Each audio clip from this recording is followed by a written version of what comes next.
नमस्कार दोस्तों, जैसा कि हम सभी जानते हैं कि परीक्षा की घड़ी नजदीक है और अगर ऐसे समय में कोई बता दे कुछ ऐसी टिप्स जिसके माध्यम से आपको अपने पेपर में स्कोर करने में सरलता हो जाए, सहूलियत हो जाए, तो कैसा रहेगा। तो आज मैं लेकर के आया हूं वो 8 टिप्स जिसके माध्यम से आप फॉर श्योर 90 प्लस के मार्क को टच कर पाएंगे, ना सिर्फ इंग्लिश में बल्कि किसी भी सब्जेक्ट में। आइए बात करते हैं।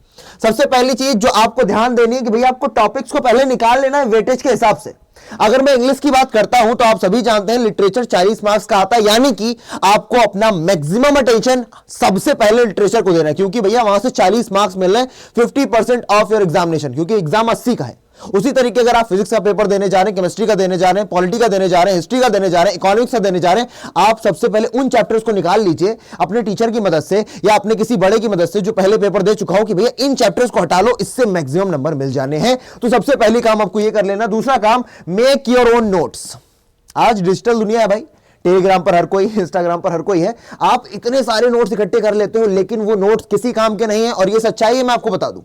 आपके सबसे ज्यादा करीबी वही नोट्स हैं जिन्हें आपने खुद से लिखा होगा, भले वो शॉर्ट नोट्स ही क्यों ना हो। तो खुद से नोट बनाइए और अपने नोट्स पर ही भरोसा कीजिए।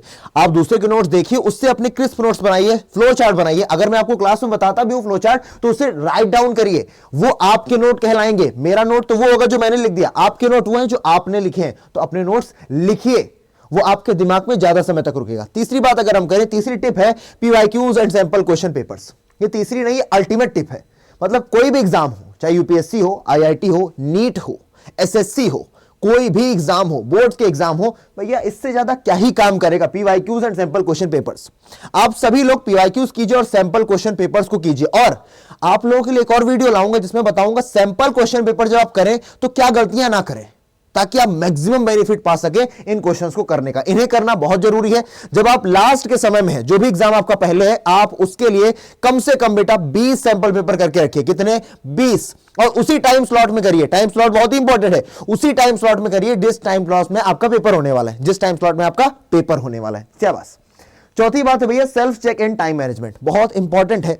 कई सारे ऐसे पेपर्स, जैसे कॉमर्स हो गया, जैसे फिजिक्स हो गया, मैथमेटिक्स हो गया, इंग्लिश हो गया, इन सभी में लेंदी होता है पेपर और आपको लिखने के लिए टाइम चाहिए होता है। इसलिए टाइम मैनेजमेंट पर काम करना पड़ेगा। आपको पहले से चेक करना पड़ेगा कि आप कितना टाइम ले रहे हो, किस सेक्शन में ज्यादा टाइम ले रहे हो, किस सेक्शन से नहीं स्टार्ट करेंगे तो टाइम कम लेके आप जल्दी पूरा पेपर कवर कर पा रहे हो। इन चीजों पर आपको ध्यान देना पड़ेगा।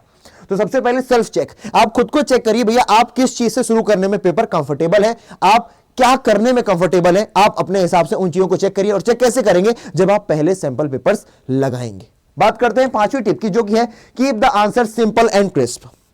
ये बहुत ही बेहतरीन टिप देने जा रहा हूं मैं आपको, हालांकि दे दी है। अपने आंसर्स को सिंपल रखिए और क्रिस्प रखिए। क्रिस्प यानी कि भैया पॉइंट टू पॉइंट बात कीजिए, ज्यादा बड़ी बात नहीं करनी। हालांकि जो लिटरेचर वाले सेक्शन है, हिंदी हो गया, इंग्लिश हो गया, कोई भी अदर लैंग्वेज है, बंगाली हो गई, तमिल हो गई, वहां पर आपको थोड़ा सा रायता फैलाना पड़ता है। मैं अपनी भाषा में जब बोलता हूं यही बोलता हूं, रायता फैलाना पड़ता है। यानी कि आपको इधर उधर की बातें करनी पड़ती, भूमिका रचनी पड़ती, क्योंकि आपको वर्ड लिमिट को भी क्रॉस करना होता है, टच करना होता है। अदरवाइज आप अपने आंसर को शॉर्ट रखिए, क्रिस्प रखिए। अगर आप हिस्ट्री, ज्योग्राफी या किसी भी ह्यूमैनिटी के सब्जेक्ट को देखने जा रहे हो तो आप भैया अपने पॉइंटर्स में आंसर लिखिए, बहुत बढ़िया माना जाएगा। आगे बढ़ते हैं बेटा, पॉइंट नंबर 6, प्रेजेंटेशन। ये सबसे ज्यादा मैटर करती है बेटा, किसी भी एग्जामिनेशन में प्रेजेंटेशन सबसे ज्यादा मैटर करती है। प्रेजेंटेशन में आपको कीवर्ड्स लिखने और कीवर्ड्स को 2 अंडरलाइन कीजिए। उसके नीचे आप जिस भी पेन का यूज कर रहे हैं उसके नीचे 2 अंडरलाइन या 1 अंडरलाइन कीजिए, ताकि जब एग्जामिनर स्किम कर रहा होगा ना आपके पेपर को, जो आपने किया है उसके सामने, तो उसको आसानी होगी। उन वर्ड्स के पर उसकी निगाहें सबसे पहले पढ़ेंगे और आपको नंबर देके आगे बढ़ जाएगा, क्योंकि उसे भी आपका पूरा आंसर नहीं पढ़ना है, उसे बस देखना है कि क्या आपने सही किया होगा और वो अंदाजा लगा लेगा आपके उन कीवर्ड्स से। तो उन प्रेजेंटेशन का बहुत बड़ा रोल है बेटा। आप कितने अच्छा पेपर करके आओ, लेकिन आपने प्रेजेंटेशन अच्छी नहीं की है, छिचिया के मचा दिया है मामला, अच्छा नहीं लगेगा। बच्चे प्रेजेंट करिए अच्छे तरीके से, अपने कीवर्ड्स को हाईलाइट करिए ताकि एग्जामिनर की निगाह वहीं पड़ जाए। अगली बात जानते हैं बेटा, लास्ट मिनट रिवीजन टिप्स। ये क्या होता है? कई सारे बच्चे ऐसे होते हैं जो बहुत स्मार्ट होते हैं, वो अपने एक एक चैप्टर को बेटा एक आधे पन्ने में, एक उन्होंने A4 साइज पेपर लिया, सफेद एकदम है ना, ब्लैंक शीट ली, उस पर उन्होंने लिखना शुरू किया, फ्लो चार्ट बना दिया, शॉर्ट में लिख दिया, चीजों को मेन पॉइंट लिख दिए, जिससे उनको पूरा का पूरा चैप्टर रिवाइज हो जाए। यानी कि अगर वो एक पॉइंट देखते हैं तो उनको पूरा चैप्टर रिवाइज हो जाए। थीम लिख ली भैया, प्रोटोकॉल्स लिख दिया। इंग्लिश की बात कर रहा हूं मैं, अलग अलग चैप्टर्स में आपको पता है किस तरीके से आप लास्ट मिनट रिवीजन टिप्स बनाएंगे, क्योंकि आप बाद में खूब सारा पोथा पत्री नहीं पढ़ पाएंगे, आपके पास कम टाइम होगा और उस कम टाइम में ये जो लास्ट मिनट रिवीजन टिप्स होंगे ना बहुत हेल्प करेंगे। कैसे बनाना है आप अपने पर्टिकुलर सब्जेक्ट टीचर से पूछिए, आप हिस्ट्री वाले से पूछिए, पॉलिटी वाले से पूछिए, इंग्लिश का मैं आपको खुद बताऊंगा, आप पर्टिकुलर सब्जेक्ट टीचर से पूछिए, वो आपको बताएंगे। एंड लास्ट बेटा, यूटिलाइज रीडिंग टाइम। ये बच्चे गलती कर जाते हैं, शुरुआत में जो आपको टाइम मिलता है ना पेपर पढ़ने का, उसमें पढ़ो ना भाई पेपर।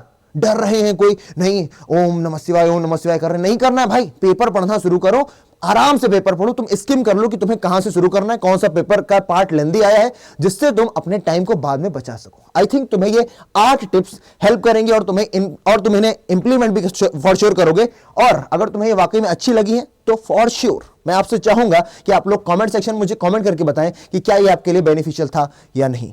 मिलते हैं अगले सेशन में, तब तक के लिए जय हिंद। और अगर आप लोगों को इंग्लिश में कोई समस्या आ रही है तो आप रोज शाम 8 बजे आ सकते हैं। हैशटैग 19 days 19 चैप्टर्स चल रहा है, डे 3 कल होने वाला है, डे 4 डे 5 होगा। आपकी इंग्लिश की सारी समस्याओं का दारोमदार मैंने अपने कंधों पर लिया हुआ है, तो आप लोग इन कंधों पर भरोसा करिए और आइए ह्यूमैनिटीज अड्डा रात 8 बजे और 3 बजे इंपॉर्टेंट क्वेश्चंस। चलिए मिलते हैं अगले सेशन में, तब तक के लिए जय Hind, God bless you all.